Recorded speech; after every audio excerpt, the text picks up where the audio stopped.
Hello everyone and welcome to A Slice of My Life. This is not mail call time, this is instant delivery time today. Yes, shout out to Roy for rushing this out, driving all the way down to where I work just so he could hand this over to me. Today he received the batch of pre-orders of the Persuader spinner in titanium, of course designed and made by Bade Modern Designs, Vahit. And you guys know I did a review of the Persuader in stainless steel, and then Vahit announced that there was going to be a pre-order, and he said that the pre-order was going to be in titanium, and so I was like, I'm not going to miss out on this, I'm not gonna pass up on this.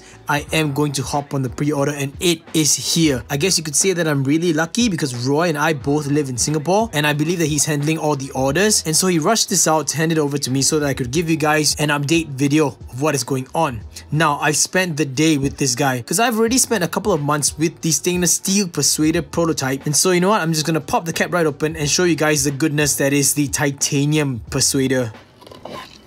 This was the package that it was in when it was handed to me. But look at this, guys. Vahit, you did it, man. It's polished.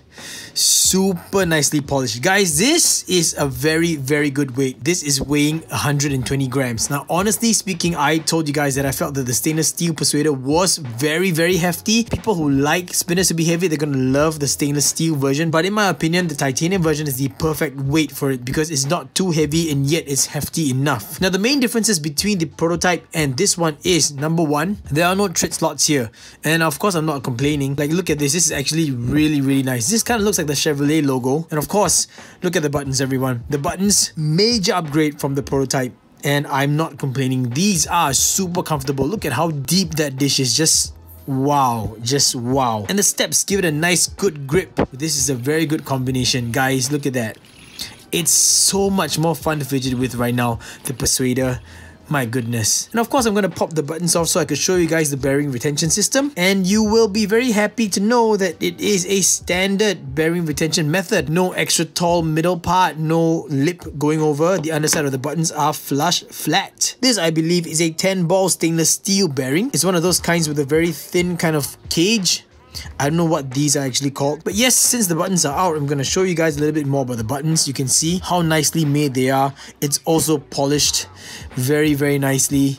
Dude, Vahit, good job, man. I'm going to be honest with you guys and say that at first when I jumped on the pre-order, I didn't even ask Vahit about the finish because I assumed that it was going to be mirror polish finish because the stainless steel version I had featured a mirror polish. But then Vahit told me that it was going to be sandblasted, and I told him that I personally did not like sandblasted finishes on titanium. It makes titanium look kind of like plastic in my opinion. It's just a personal thing, but I did not like it. And he showed me a picture and I was like, no, I'm not digging it at all. So I asked him if a mirror polish was going to be possible, and he told me that at that point of time, mirror polish was close to impossible, and I was a little bit disappointed, and I said, you know, could I just opt for machine finish? And he was like, you know, machine finish is going to be pretty sharp on the edges. And I told him that I did not like any kind of blasted finishes on titanium, and I said that even a machine finish, if it is sharp, I'm still gonna like that more than a blasted finish. But he came through. Look at this, guys. It is beautifully polished. I'm really happy with this. I'm really happy with this result. Now, here in hand, I have a set of Spinetics DNA buttons. These are not the Unifit system buttons. These are the standard Spinetic DNA buttons. And I'm going to pop them on the Persuader just so I can show you guys that buttons that are made for spinners with a bearing retention system or a core is going to fit.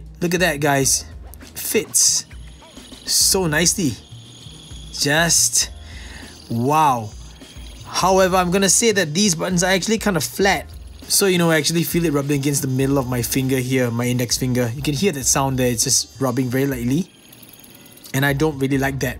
So the only other set of tall buttons that I have on hand are the stainless steel collider buttons by Unquiet Hands. And it's right here. Unfortunately, there's something about it that it just can't fit, especially on this side. Because there's like a thin, I guess you could call it a lip. You can see that raised area. See, it's touching the buttons. So when you put them side by side like that, you could see that the Persuader buttons are just very slightly taller in the inside area versus the collider buttons. And I don't even blame either or. I'm not saying that the collider buttons should have been made taller or the core section of the Persuader should have been made thinner, because some buttons still do work. So there is some compatibility, but it's not 100% compatibility with all other buttons. That's the thing. But then again, of course, these buttons are really good buttons. There's no real reason why you want to change these buttons out, because these just match the Persuader so beautifully. Just look at that, guys. It is It's really a job well done by Vahit. I am really pleasantly surprised at these buttons especially.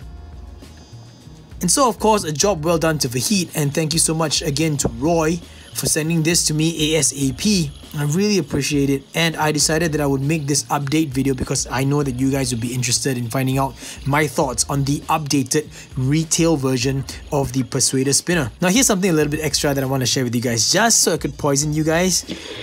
Roy actually showed me a copper version of the Persuader. Yes guys, it's polished copper.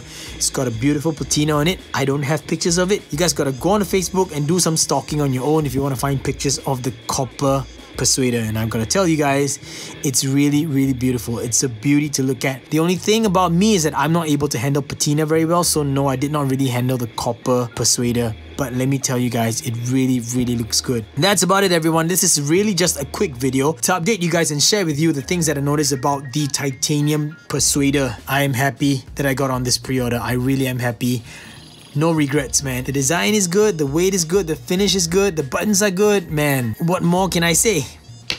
And that's it, everyone. Thank you so much for sharing in this really quick slice of my life. I hope that you found this video informative. I hope that you found it interesting. I just really wanted to share this with you guys, and I will catch all of you in the next slice of my life. As always, links in the video description down below. In case you guys still don't know yet, it is Vahit of Bade Modern Designs, BMD, and Roy of RP Innovation Singapore. Gaga Boost!